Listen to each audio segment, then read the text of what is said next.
প্রিয় ভাই ও বোনেরা, আমি দীর্ঘ সময় নেব না, কারণ আমরা সালাতো জানাজা পড়বো ইনশাল্লাহ।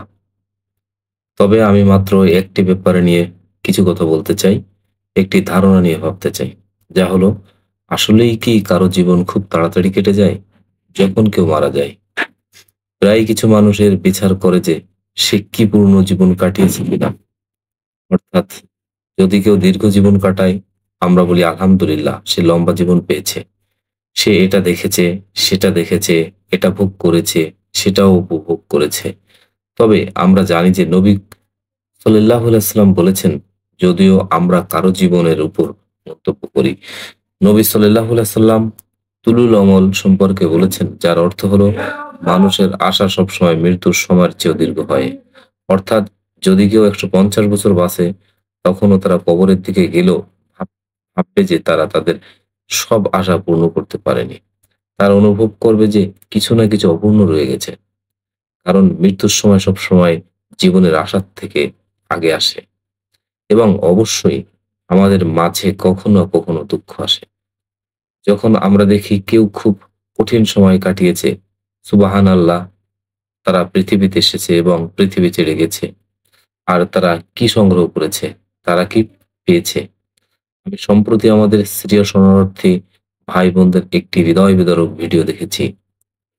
আল্লাহ তাআলা তাদের জন্য সহজ করুন, এবং পৃথিবীর সকল অবহেলিত ভাই বোনদের জন্য, যারা আজকের দিনে এমন কঠিন অবস্থায় জীবন কাটাচ্ছে, তাদেরকে দেখা যায় ডাস্টবিন ঘাঁটছে, খুঁজছে, কিছু খাবারের জন্য কষ্ট করছে। আপনি ভাবছেন কি ধরনের জীবন এটা? কি ধরনের জীবন এটা? এরপর যখন কেউ খুব অল্প সময়ে মারা যায়, তখন আপনি বলবেন সুবহানাল্লাহ, তারা তো এখনো বিয়ে করলো না, সন্তান পাওয়া হলো না, স্নাতক করতে পারলো না, বা চাকরি পেল না, বা এমন ক্যারিয়ার উপভোগ করতে পারলো না। আর ঠিক এভাবেই আমরা নবী সাল্লাল্লাহু আলাইহি সাল্লাম থেকে শিখেছি কিভাবে ঠিকভাবে একজনকে সমবেদনা জানাতে হয়। প্রত্যেকটি জিনিসের একটি নির্দিষ্ট সময় আছে আল্লাহর কাছে। এটা তার যখন তার সন্তান মারা যায়, নবী সাল্লাল্লাহু আলাইহি সাল্লাম বলেন সবকিছুর জন্য নির্দিষ্ট সময়সীমা আছে। এটি আমাদের কোরআনে শোনার কথার মতো সবকিছুর জন্য আল্লাহর নির্ধারিত পরিমাপ রয়েছে।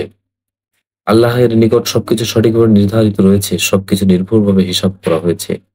আল্লাহ কোনো মানুষের সময় এলেই এক মুহূর্তেও দেরি করবেন না। কিছুই তা পরিবর্তন করতে পারবেন না। কিছুই আলাদাভাবে করা যেত না। কিছুই তা পরিবর্তন করতে পারবে না। এটি পূর্বেই লিখিত ছিল আল্লাহর জ্ঞান মতে, এবং তা সেই ব্যক্তির সাথে আল্লাহর মধ্যে ছিল।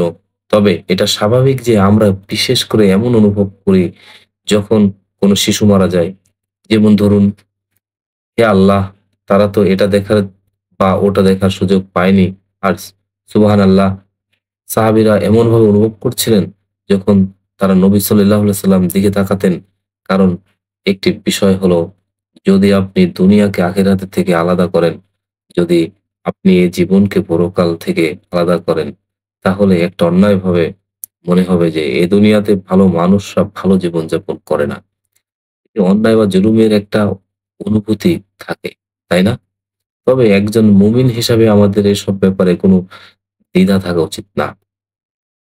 আমরা কাজ করি যেন মানুষ মর্যাদার সাথে জীবনযাপন করতে পারে, যাতে তারা ডাস্টবিন থেকে খাবার খুঁজতে না হয়, যাতে তারা যুদ্ধের মধ্যে বসবাস করতে না হয়, এবং এমন কষ্টকর অবস্থায় যেতে না হয়। এবং একই সাথে আমরা আল্লাহর জ্ঞানে ভরসা রাখি যে আল্লাহ প্রত্যেকের জন্যই সেই পথ সহজ করে দেন, যা তাদের আখেরাই সর্বোত্তম, যা সবচেয়ে সদয় ফল দেয়। আমরা এটা বিশ্বাস করি, এমনকি সাহাবারাও কোনোভাবে বিশ্বাস করতেন না যে আল্লাহ অন্যায় করেন, বা তারা তা দাবি করেননি। তারা নবী সাল্লাল্লাহু আলাইহি সাল্লামের দিকে তাকাতেন এবং দেখতেন যে তিনি দুনিয়া থেকে কি নিয়েছেন। নবী সাল্লাল্লাহু আলাইহি সাল্লাম দুনিয়া থেকে কি নিয়েছেন? সুবহানাল্লাহ! এই বিষয়ে কত শক্তিশালী বর্ণনা আছে। আনাস ইবনে মালিক, যিনি খুব কাছাকাছি ছিলেন নবীর সাথে বলছেন, তিনি বলেন, আমি তো মনে করতে পারছি না যে নবী সাল্লাল্লাহু আলাইহি ওয়াসাল্লাম কখনো ভালোভাবে রান্না করা মাংস খেয়েছেন। এমনকি যখন তিনি একটা ভুনা ভেড়া দেখেছি, ভালো একটা খাবার, যতক্ষণ না সে আল্লাহর সঙ্গে মিলিত হয়, মনে হচ্ছে আমি আর পিছনে ফিরে তাকাতেই পারি না। তার জীবনের দিকে ফিরে তাকালে আমি স্মরণ করতে পারি না যে কখনো সঠিকভাবে খেয়েছিলেন। ব্যক্তির বাড়তি মাসের পর মাস চলে যেত এবং আল্লাহর রাসূল সাল্লাল্লাহু আলাইহি ওয়াসাল্লাম প্রতিদিন ২ বেলা খাবারও পেতেন না। মাসের পর মাস চলে যেত এবং আয়েশা রাদিয়াল্লাহু আনহা বলেছেন, নবীর ঘরে কখনো চুলা জ্বলেনি, কোনো আগুনই জ্বলেনি নবীর ঘরে। এমনকি যখন তার ক্ষমতা চূড়ান্তে পৌঁছেছিল, তখনও তিনি কখনো পূর্ণ পেট ভরে খাননি। তিনি কখনো দিনে ২ বার খাননি, যদি না তার একটিতে কেবল খেজুর আর পানি থাকত। কিছুদিন তো তার কাছে কেবল কয়েকটি খেজুর আর সামান্য পানি থাকত। কিছুদিন এমনকি ছিল যে তিনি একটুও পানি পাননি। এমন একটা অনুভূতি ছিল। হে আল্লাহ! নবী সাল্লাল্লাহু আলাইহি সাল্লাম এই পৃথিবী থেকে কি নিয়েছেন? তিনি এই পৃথিবীতে কি পূর্ণ করলেন? বিখ্যাত হাদিস যেখানে উমর ইবনে আল খাত্তাব নবীর কাছে প্রবেশ করেছিলেন, এটাকে আনাস বর্ণনা করছেন। যিনি নিজ চোখে এই ঘটনাটি প্রত্যক্ষ করেছিলেন, নবী সাল্লাল্লাহু আলাইহি সাল্লাম ঘুম থেকে ওঠেন।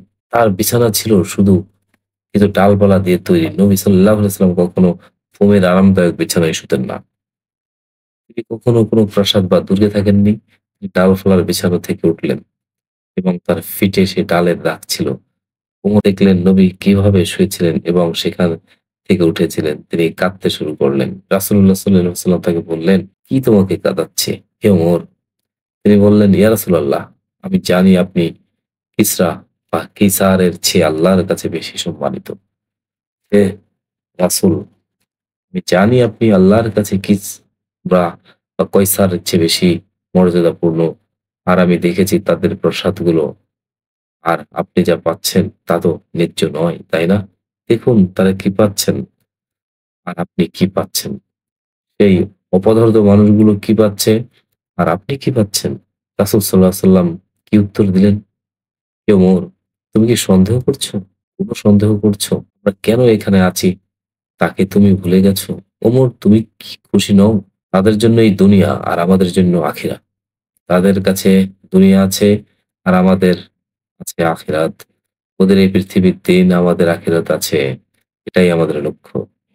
এটাই আমরা খুঁজছি। তাই ছোট জীবন বা অপূর্ণ জীবনের জন্য আমরা অত চিন্তিত না।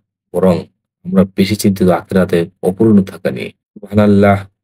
সাহাবীরা এই দৃষ্টিভঙ্গি পুরোপুরি পাল্টে ফেলতে পেরেছিলেন। কিভাবে?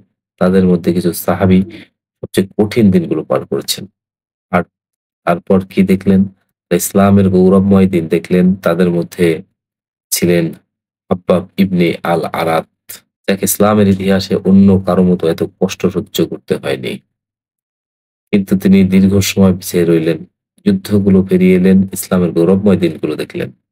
সাম্রাজ্য দেখলেন, প্রাসাদ দেখলেন, সবকিছু দেখলেন। কিন্তু তবুও তিনি কাঁদছিলেন। তারা জিজ্ঞেস করলেন, "আপনি কেন কাঁদছেন?"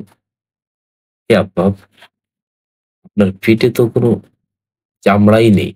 সেই সকল নির্যাতনের কারণে তিনি বললেন, "আমি মুসাব ইবনে উমাইর সম্পর্কে ভাবছিলাম। তিনি উহুদ যুদ্ধে শহীদ হয়েছিলেন। তিনি ইসলামের জন্য সবকিছু দিয়ে দিয়েছিলেন এবং আমরা তার শরীরের উপর অংশটি ঢাকতাম।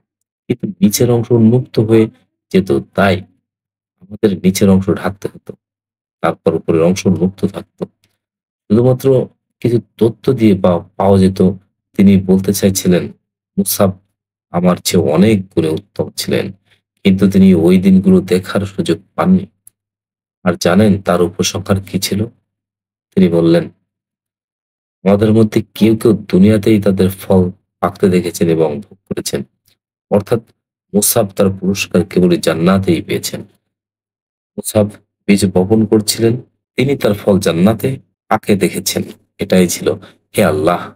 আসল জীবন শুধু আখিরাতের জীবন। কিভাবে এই কথাকে মিলিয়ে দেবেন? তোমার এই পৃথিবীর অংশটুকু ভুলে যেও না বলে। হে আল্লাহ! আমাদের দুনিয়াতেও ভালো দাও এবং আখিরাতেও ভালো দাও এবং আমাদের আগুনের শাস্তি থেকে রক্ষা করো।" কথা হলো সংযোগ, ভালোবাসা, লক্ষ্য, উদ্দেশ্য। আল্লাহ এটাকে কখনোই আসল জীবন আইস বলে উল্লেখ করেন না। এটা প্রকৃত জীবন নয়। এটা একটি অস্থায়ী আনন্দ। এতে কোনো লজ্জা নেই বলতেই। এটি নবী সাল্লাল্লাহু আলাইহি ওয়াসাল্লাম আমাদের শিখিয়েছেন, হে আল্লাহ! আমাদের দৃষ্টি, আমাদের শ্রবণ এবং আমাদের শক্তি আনন্দ দান করুন। আমাদের এই সমস্ত কিছু দান করুন এবং একই সাথে এই দুনিয়াকে আমাদের সবচেয়ে বড় চিন্তার বিষয় বানাবেন না। প্রিয় ভাই ও বোনেরা, মূল যে পরিবর্তনটি ঘটে তা হলো যেসব সাহাবারা দীর্ঘ সময় পেয়েছিলেন এবং যাদের জীবন সংক্ষিপ্ত হয়নি, তারা এই চিন্তা করতেন যে তাদের সেই সাথীরা যারা আগে চলে গেছেন, তারা জান্নাতে পৌঁছে গেছেন। তারা পরকালের উদ্দেশ্য নিয়ে চিন্তা করতেন এবং সেই পূর্ণত ধারণায় বিশ্বাসী ছিলেন। আর এ সম্পর্কে তারা সন্তুষ্ট ছিলেন, কারণ নবী সাল্লাল্লাহু আলাইহি সাল্লাম আমাদের তা নিয়ে সন্তুষ্ট থাকতে শিখিয়েছেন। এমনকি তার নিজের সন্তানের জন্য এই দুনিয়া আসলে কি? আপনি যদি ১০০ দিন বাঁচেন, আপনি যদি ১৫০ দিন বাঁচেন, আপনি যদি ১০০ বছর বাঁচেন, ১৫০ বছর বাঁচেন, সবকিছুই কেটে যাবে। কিন্তু যা আল্লাহ দিয়েছেন তা টিকে থাকবে। আল্লাহ যা প্রতিশ্রুতি দিয়েছেন তা চিরস্থায়ী। আর এই কারণেই আমরা আল্লাহর সাথে মনের বন্ধন রাখি। আল্লাহ তার কোনো বান্দার সাথে অবিচার করেন না। তিনি কখনোই ন্যায় বিচারহীন নন।